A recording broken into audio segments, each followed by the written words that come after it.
My siblings thought I'd give them my father's company until I showed them the holder's clause in his will. My brother slammed his fist on the conference table, making everyone jump. You can't do this, Claire. Dad would have wanted us to run the company together. I looked at him calmly, though my heart was racing. Around the table sat my 3 siblings, their spouses, and our family lawyer. They'd called this emergency meeting to demand I split Dad's company 4 ways. Equal shares for all the children, they said. Only fair, they claimed. But they hadn't read the will carefully. None of them had bothered to look past the first page. Actually, I said, sliding a document across the polished wood, Dad was very specific about what he wanted. My sister Rachel snatched the paper, her perfectly manicured nails clicking against it. Her eyes scanned the page, then went wide. What is this? She whispered. That, I said, is the holder's clause. The part of Dad's will you all ignored. The part that explains exactly who gets to run Morrison Industries. My youngest brother Kyle leaned over to read it, then his face went pale. No. This can't be legal. It's completely legal, our lawyer confirmed. Your father was very clear about his intentions. Let me take you back 6 months, to the day everything changed. I was in my office at Morrison Industries, reviewing quarterly reports, when my assistant knocked softly. Claire, your father called. He wants to see you right away. Dad never summoned me during work hours unless it was serious. I drove to his house, a beautiful colonial estate on 20 acres, my stomach tight with worry. At 72, Dad had been slowing down, but he'd seemed healthy at our last family dinner. He met me at the door himself, instead of having his housekeeper let me in. That was my first clue something was wrong. Come to my study, he said. No hug, no smile, just straight to business. That was Dad. Leonard Morrison, founder and CEO of Morrison Industries, the manufacturing company he'd built from nothing into a $200 million empire. We sat in leather chairs by his fireplace, and he poured us both whiskey even though it was 2 in the afternoon. I have cancer, he said bluntly. Pancreatic. Stage 4. They give me 6 months, maybe less. The glass nearly slipped from my hand. Dad, no. There has to be treatment, something we can try. I'm 72 years old, Claire. I've had a good run. I'm not interested in spending my last month sick from chemotherapy. He took a long drink. I'm telling you first, because you're the only one who'll understand what I'm about to ask. I wiped my eyes, trying to focus. What do you need? I need you to promise me something. When I'm gone, you'll protect the company. Of course I'll protect it. We all will. Dad laughed, but it was bitter. No. Your siblings won't protect it. They'll destroy it fighting over it. Rachel wants to sell it and take the money. Kyle wants to turn it into some tech startup.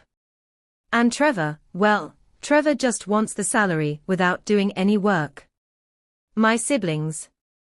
Trevor was the oldest at 45, then Rachel at 42, then me at 39, and Kyle at 36. We'd all grown up in Dad's company, but we'd taken very different paths. You're the only one who actually understands this business, Dad continued. You're the only one who's earned it. I'd started working at Morrison Industries when I was 16, filing papers in the summer. Unlike my siblings, who treated it as an obligation, I'd fallen in love with the business. The smell of the factory floor, the satisfaction of solving problems, the pride of building something real. I'd gone to business school, then come back to work my way up from the bottom. At 25, I was managing a production line. At 30, I was director of operations. At 35, Dad made me COO. Chief Operating Officer. I ran the day-to-day operations while Dad handled strategy and vision. My siblings. Trevor had worked for Dad for 3 years after college, quit because it was too hard, and now ran a failing consulting business. Rachel had never worked at the company at all. She was a yoga instructor married to a real estate developer. Kyle had a marketing degree and had spent 5 years in the company before deciding he'd rather work for a tech startup in California. None of them understood manufacturing. None of them knew our clients, our suppliers, our employees. But they all wanted the money and prestige that came with the Morrison name. "What are you saying, Dad?" I asked, though I was starting to understand. "I'm saying the company goes to you. All of it. 100%. I stared at him. "They'll hate me. Trevor, Rachel, Kyle, they'll never forgive me." "They'll be taken care of," Dad said. "I've set up trusts for each of them. Generous trusts. $2 million each, managed by financial advisors, paying out monthly stipends. They'll have financial security for life. That's $6 million total, Dad. The company is worth $200 million. "I know the math," he said dryly. "The difference is that you earned your share. You've given this company 15 years of your life. You know every aspect of the business. You've sacrificed relationships, time, opportunities to keep Morrison Industries strong." It was true. I was single, no kids, no husband. I'd dated, but nothing stuck, because I was always working. My siblings had families, houses, lives outside of work. I had the company. "They won't understand," I said. "They don't have to," Dad replied. "But you need to promise me you'll protect what we built. Don't let them bully you into splitting it up." Over the next 6 months, I watched my father die slowly. The cancer ate away at him, making him thin and weak. But his mind stayed sharp until the very end. He came into the office every day he could, reviewing plans, meeting with key clients, preparing for the transition. My siblings visited occasionally, but never for long. Hospitals made Rachel uncomfortable. Trevor was too busy with his own business. Kyle sent flowers and called once a week from California. I was there every day. I held Dad's hand through the worst nights, reviewed contracts when he was too tired, made decisions when he couldn't. The employees knew what was coming. I could see it in their faces, the worry about what would happen after Leonard Morrison was gone. "The company will be fine," I assured them. "We're going to continue his legacy." I meant it. Morrison Industries employed 300 people. We made industrial parts for construction companies, manufacturers, and government contracts. It wasn't glamorous work, but it was steady and important. These people depended on us. Their families depended on us. Dad died on a Tuesday morning in November. I was holding his hand when he took his last breath. His last words were, "Protect the company." I promised I would. The funeral was large. Dad had been respected in the business community, known for his integrity and hard work. My siblings played their parts perfectly. Trevor gave the eulogy, talking about what a great father Dad had been. Rachel cried beautifully in her black designer dress. Kyle flew in from California and told stories about childhood. To anyone watching, we looked like a close, grieving family. But I could see the calculations behind their eyes. They were already thinking about the will, about the company, about the money. After the funeral, Trevor cornered me. "We should meet tomorrow. The 4 of us, with the lawyer. Start planning how to manage Dad's estate." "The reading of the will is scheduled for Friday," I said. "That's 3 days away. We can wait. Claire, we need to discuss how to divide the company. It's a complicated asset. We should have a plan before the official reading. There's nothing to plan, I told him. Let's just wait for Friday. Trevor's eyes narrowed. You know something. Dad told you something, didn't he? Dad talked to all of us before he died, I said carefully. I'm just saying we should wait for the official will reading before making assumptions. That was my mistake. I should have kept my mouth completely shut. But the words slipped out, and Trevor caught the implication. He grabbed my arm. Claire, if Dad did something stupid, if he gave you a bigger share because you worked at the company, we can contest it. Family law is very clear about equal inheritance. Let go of me, I said quietly. He did, but his face was red with anger. We're his children. We have rights. You can't cut us out. Nobody's getting cut out, I said.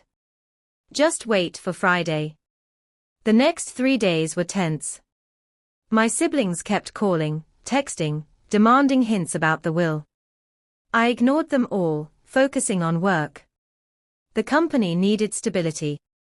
Clients needed reassurance. Employees needed to know their jobs were secure. I scheduled meetings, signed contracts, kept everything running smoothly. That's what Dad had trained me to do. Friday arrived, and we gathered in the lawyers' conference room. Richard Pemberton had been Dad's attorney for 30 years. He was a serious man, with grey hair and a no-nonsense manner. My siblings had brought their spouses for support. Trevor's wife Amanda sat beside him, looking smug. Rachel's husband Derek kept checking his phone, probably calculating real estate values. Kyle came alone, but kept video calling his girlfriend in California to keep her updated. Thank you all for coming, Richard began. Leonard Morrison's will is straightforward in most respects. He's left personal items to various family members, which I'll distribute according to his wishes. His house and property go to be sold, with proceeds split equally among his 4 children. Rachel smiled. That was probably worth $2 million divided 4 ways. $500,000 each. Not bad. His investment accounts, bonds and savings, totaling approximately $3 million, are also to be split equally among the 4 children. Trevor relaxed visibly.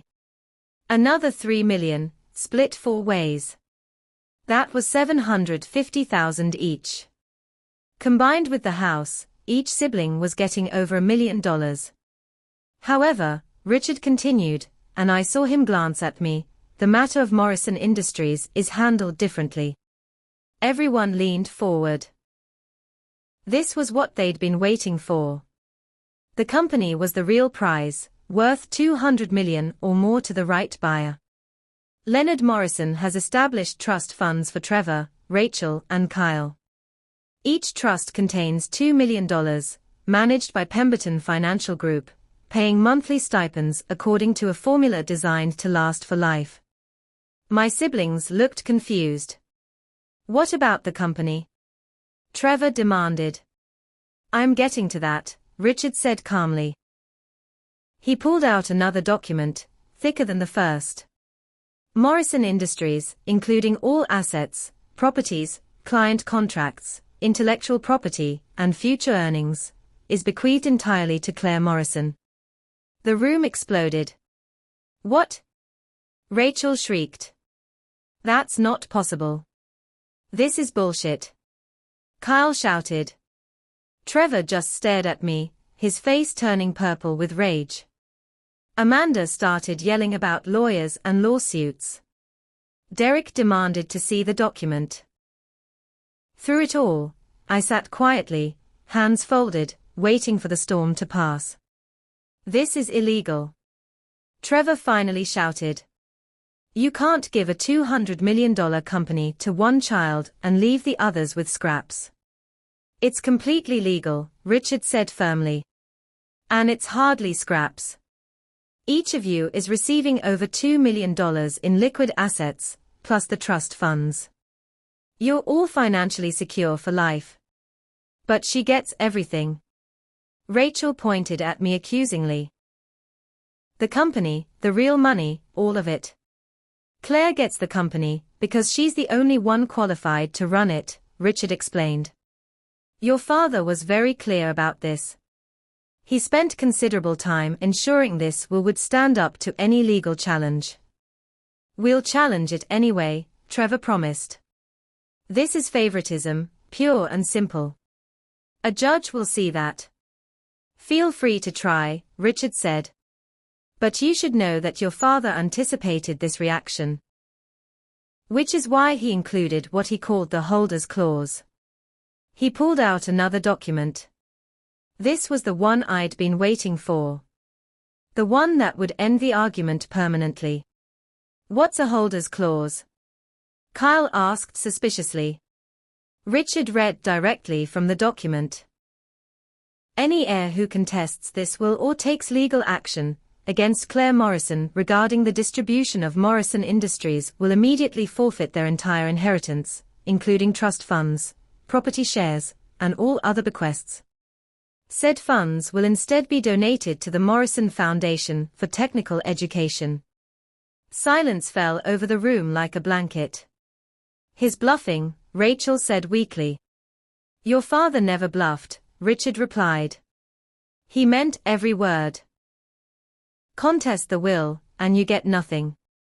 Not a penny. Trevor stood up so fast his chair fell backward. This is extortion. He's controlling us from beyond the grave. It's his money and his company, Richard said calmly. He had every legal right to distribute it as he saw fit. And he made his reasoning very clear in these documents. He handed each of my siblings a letter. Personal letters from Dad, explaining his decision. I'd already read mine, a week before he died. I watched my siblings read theirs now, their faces going through emotions. Anger, hurt, understanding, more anger. Dad's letter to them was kind but firm. He explained that he loved all his children equally, but love and business were different things. He detailed how I'd dedicated my life to Morrison Industries, while they'd pursued other paths.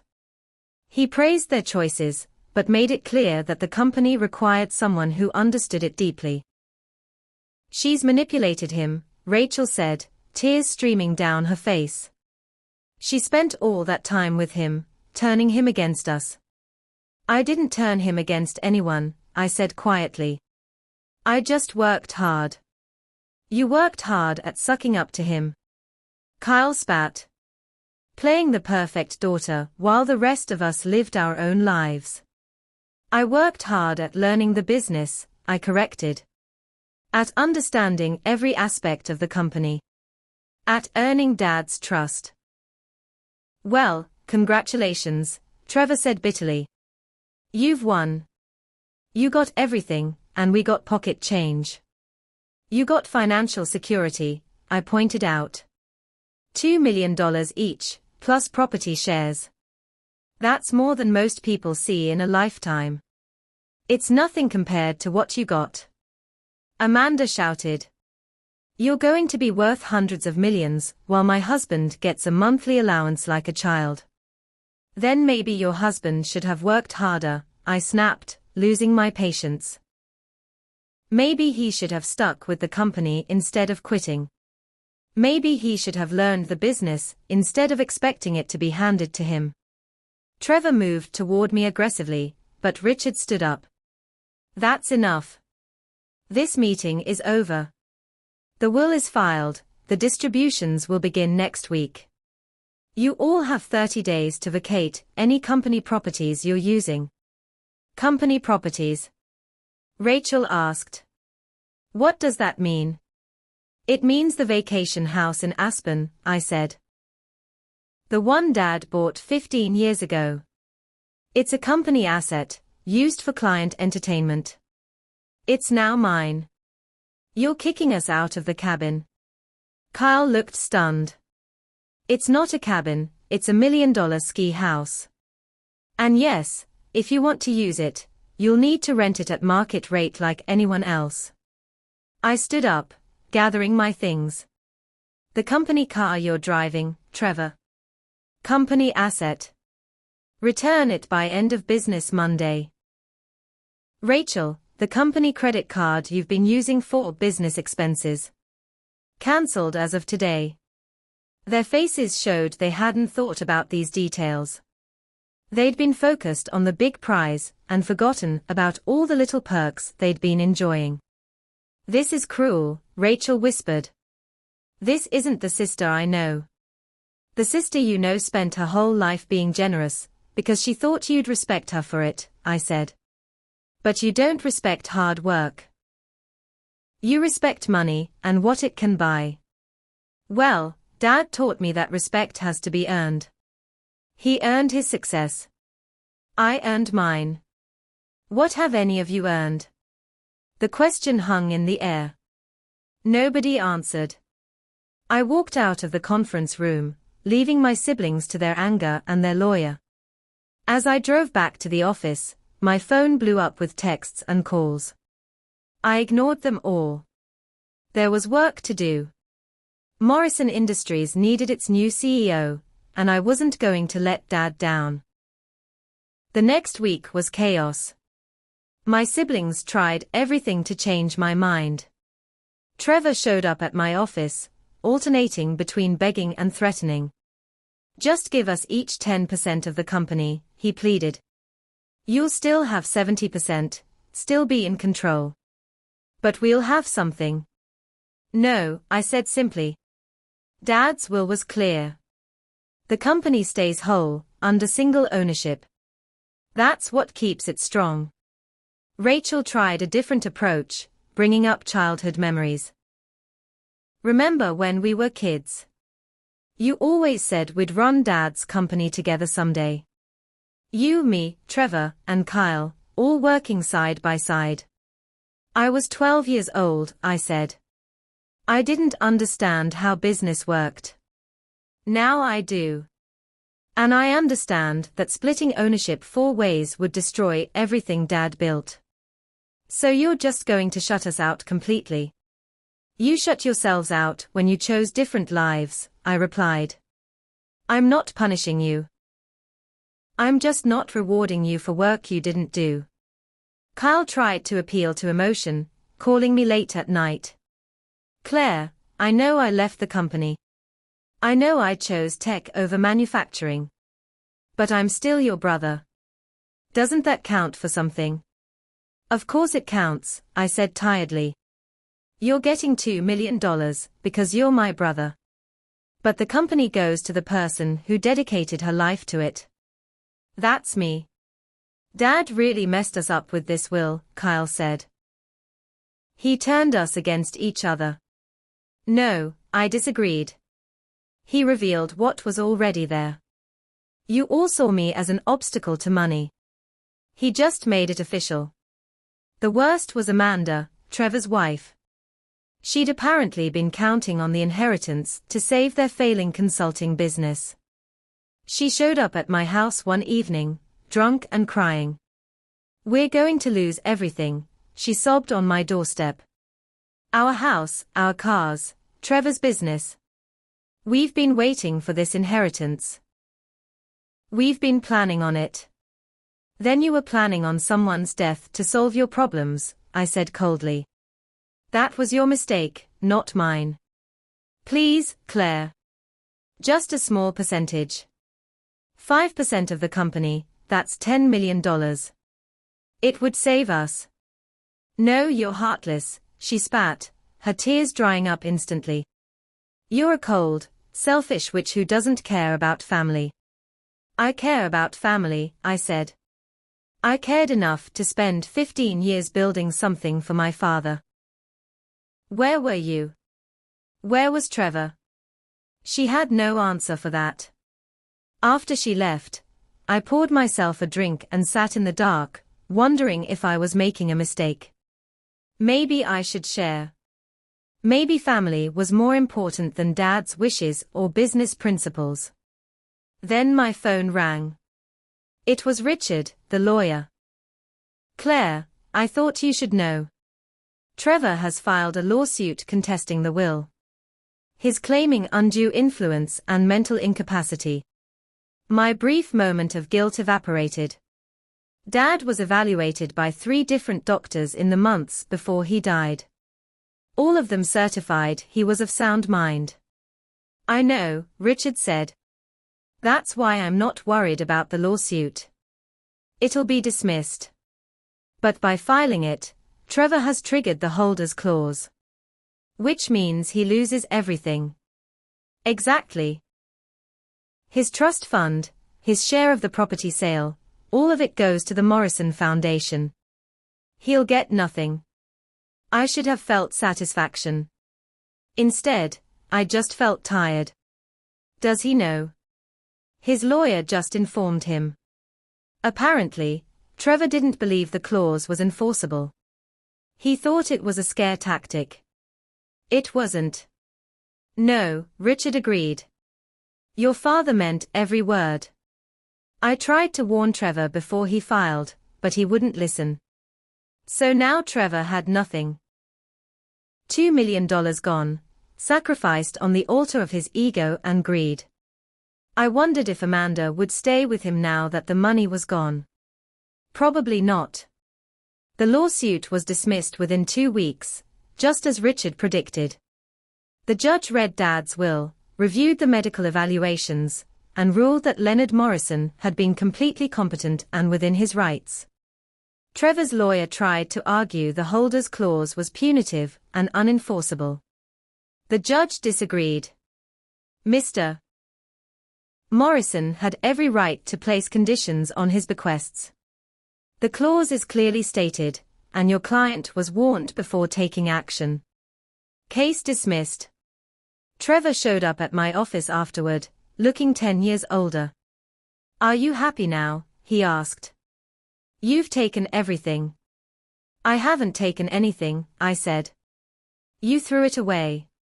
You had $2 million, free and clear. You could have lived well for the rest of your life. But you couldn't accept that I earned something you didn't. This will destroy our family, Trevor said. It already has. No, I corrected. This revealed our family. The fact that you're only here because you lost money, not because you lost your father, tells me everything I need to know. He left without another word. I heard later that he and Amanda divorced, that he'd moved back home with our mother, that his business had failed completely. I felt bad for him, but not enough to change my mind. Rachel and Kyle were smarter than Trevor. They didn't contest the will.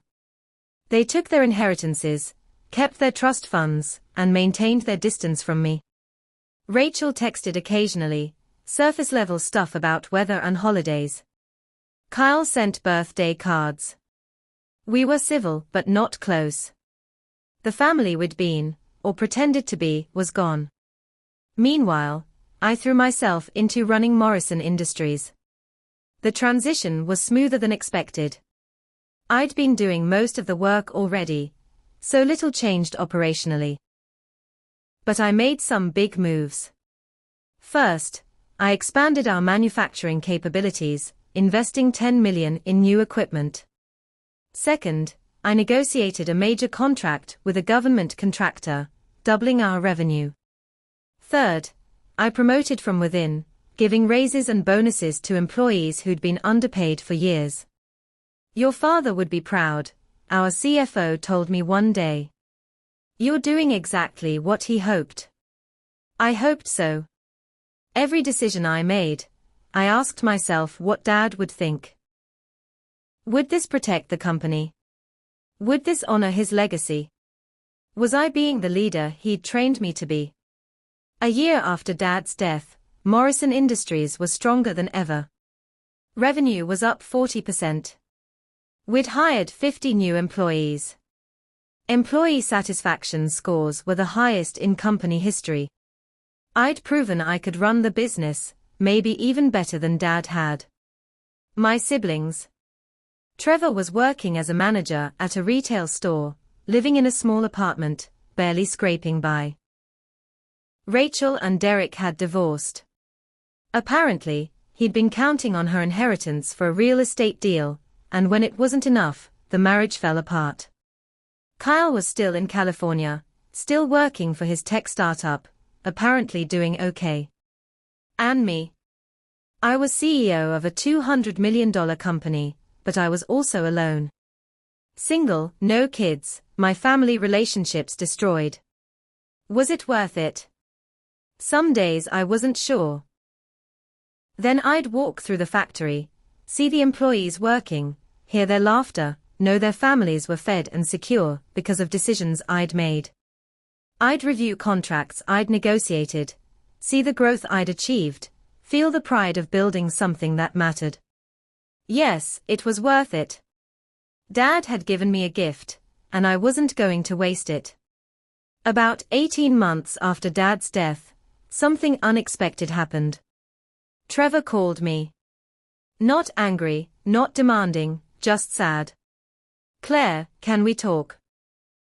We met at a coffee shop, neutral territory. Trevor looked different. Thinner, humbler, older. Working retail had clearly been hard on him. "I owe you an apology," he said. "For the lawsuit, for the things I said, for how I treated you. I was wrong." I stirred my coffee, waiting for the catch. "I've had a lot of time to think," Trevor continued. "About Dad, about the company, about choices I made. And you were right. I didn't earn it. I quit when things got hard. I expected success to be handed to me. But you stayed. You worked. You earned everything Dad gave you." "Thank you for saying that," I said quietly. "I don't expect anything," Trevor said quickly. "I'm not here to ask for money, or a job, or anything else. I just wanted you to know that I finally understand. Dad was right. You were the right choice." We talked for an hour, really talked, for the first time in years. About Dad, about the company, about our childhoods, about regrets. "Do you think we can ever be a family again?" Trevor asked as we were leaving. "I don't know," I admitted. "But we can try. It won't be like before, but maybe it can be something." Over the next year, Trevor and I slowly rebuilt our relationship. Not as business partners, not as colleagues, but as siblings. We had dinner once a month, talked on the phone occasionally, sent texts about random things. It wasn't perfect, but it was real. Rachel eventually reached out too, after her divorce. She'd started teaching yoga full-time, building a small business she was actually passionate about. "I'm happier now than I was before," she admitted. "The inheritance money gave me freedom to pursue what I love instead of what I thought I should do." Kyle and I remained distant, but not hostile. We exchanged messages on holidays, kept up with each other's lives through social media. The family wasn't whole, but it wasn't completely broken either. And Morrison Industries continued to thrive. 5 years after Dad's death, the company was worth over $300 million. I'd expanded into new markets, developed innovative products, built partnerships with major corporations. I eventually started dating again, met a man named Owen who ran his own business, and understood the demands of entrepreneurship. We got married in a small ceremony. Trevor was there, and Rachel, even Kyle flew in from California. It wasn't the family I'd grown up with, but it was the family we'd become. Imperfect, complicated, but trying. At the reception, Trevor pulled me aside. "I'm proud of you, Claire. Not just for the business success, but for standing up for what Dad wanted. It took courage. It took stubbornness," I corrected with a smile. "Same thing sometimes," he said. We stood there, brother and sister, survivors of a family storm that could have destroyed us, but somehow hadn't. The holder's clause that had seemed so cruel, so divisive, had actually protected us. It had forced my siblings to decide what mattered more. Money or family? Inheritance or integrity? Trevor and Rachel had eventually chosen right. Kyle was still figuring it out. And me? I'd chosen the company, chosen Dad's legacy, chosen the responsibility he'd entrusted to me. Was it the right choice? History would tell. Today, Morrison Industries employs over 500 people. We're expanding internationally, pioneering new manufacturing techniques, leading our industry. I walk through the factory sometimes, touching the machines, watching the work, feeling connected to something bigger than myself. This is what Dad built. This is what I protected. This is what the holders clause made possible. My siblings thought I'd give them the company, split it up, share the wealth. They thought family meant equal distribution regardless of effort. But Dad taught me something different. He taught me that love and business are separate things. That inheritance should be earned, not expected. That protecting what matters sometimes means making hard choices. The holders clause wasn't cruel. It was honest. It said, if you respect this, you'll accept it. If you can't accept it, you don't deserve it. Trevor learned that lesson the hard way, losing everything before understanding its meaning. Rachel and Kyle learned it more gradually, through distance and time. And me? I learned it sitting in Dad's study, promising to protect what he'd built. I kept that promise. The company is stronger than ever. The employees are thriving. The legacy continues. That's worth more than my siblings' approval, more than perfect family dinners, more than the easy path of splitting everything equally. Some things shouldn't be divided. Some legacies require a single guardian. I'm honored Dad chose me, and I'll spend the rest of my life proving he was right.